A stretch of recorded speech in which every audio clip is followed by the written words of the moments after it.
Hey all, this is Dave, and today's big hairy idea is good debt versus bad debt.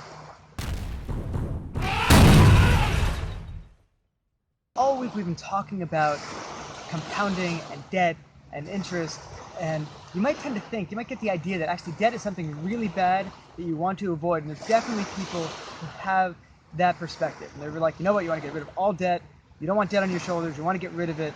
It's not my perspective at all, actually. And I really feel there are different types of debt. There is some very good debt, and there's some very bad, destructive debt. So what is the difference between good debt and bad? It's really how you're using it.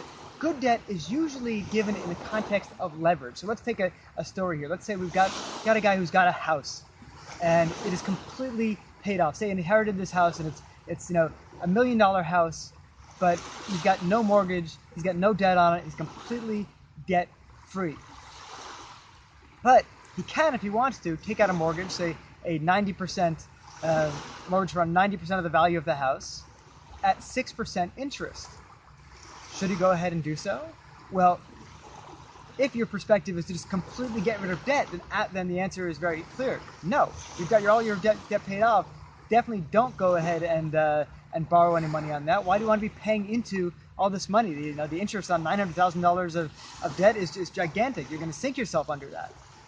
But the other perspective is to say, actually, you know what? That could be really good debt if used well. Let's say the same person has an investment opportunity, the very safe investment opportunity that is paying 8% interest. So we had talked before about those same numbers a few videos back, that how long it takes for 6% interest to double versus 8% interest to double. And at 6%, remember, it takes 12 years for that money to double, and at 8% it only takes 9 years. So if you're actually borrowing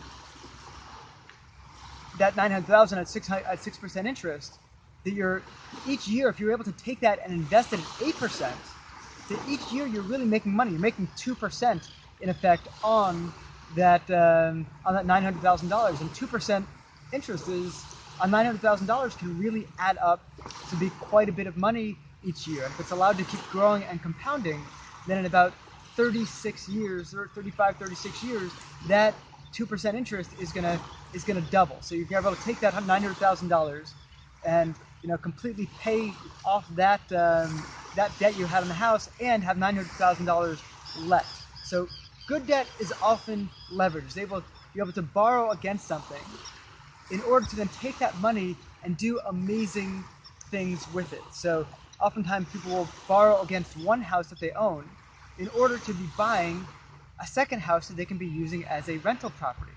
As long as they're getting more rent from that second property than they're paying in debt on the first, well, that's a really great equation. Or let's forget even the two-home scenario.